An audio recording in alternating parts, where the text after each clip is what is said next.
பொதுவா அடை தோசை பார்த்தீங்கன்னா, அரிசி, பருப்பு சேர்த்து தான் பண்ணுவோம். இன்னைக்கு பார்த்தீங்கன்னா, சிறுதானியமும், நம்ம பாரம்பரியமான அரிசி வகைகளும் சேர்த்து சுவையான, ஆரோக்கியமான அடை தோசை எப்படி பண்ணலான்னு பார்க்கலாம். ஒரு சின்ன கப்ல பார்த்தீங்கன்னா, 2 கப் கேழ்வரகு, அதே கப்ல 1 கப் துவரம் பருப்பு, 1 கப் கவுனி அரிசி, 1 கப் பாசிப்பருப்பு, 1 கப் கம்பு, 1 கப் மாப்பிள்ளை சம்பா அரிசி, 1 கப் சோளம், 1 கப் உளுந்து எடுத்திருக்கிறேன். இது எல்லாத்தையுமே நல்லா கழுவி எடுத்துக்கோங்க. சோளமும் கவுனி அரிசியும் ஊறுறதுக்கு கொஞ்சம் டைம் ஆகும். அதனால 4லேருந்து 5 மணி நேரம் இதை ஊற வச்சு எடுத்துக்கோங்க.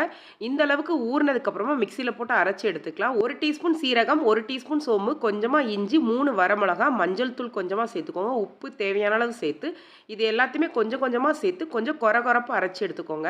அடைக்கு பார்த்தீங்கன்னா கொஞ்சம் கொரகொரப்பாக அரைச்சா ரொம்ப நல்லா இருக்கும். இதை உடனே சுடாமல் ஒரு அரை மணி நேரம் ஊற வச்சுட்டு சுட்டிங்கன்னா இன்னும் சாஃப்டாக உங்களுக்கு கிடைக்கும். அரை மணி நேரம் கழிச்சு இதில் வெங்காயம், கேரட், கொத்தமல்லி தலை சேர்த்துருக்கிறேன். உங்ககிட்ட முருங்கைக்கீரை இருந்தாலும் அதுவும் கொஞ்சம் சேர்த்துக்கலாம், இன்னும் டேஸ்டியாக இருக்கும். மாவு கெட்டியாக இல்லாமல் இந்த அளவுக்கு இருக்கிற மாதிரி பார்த்துக்கோங்க.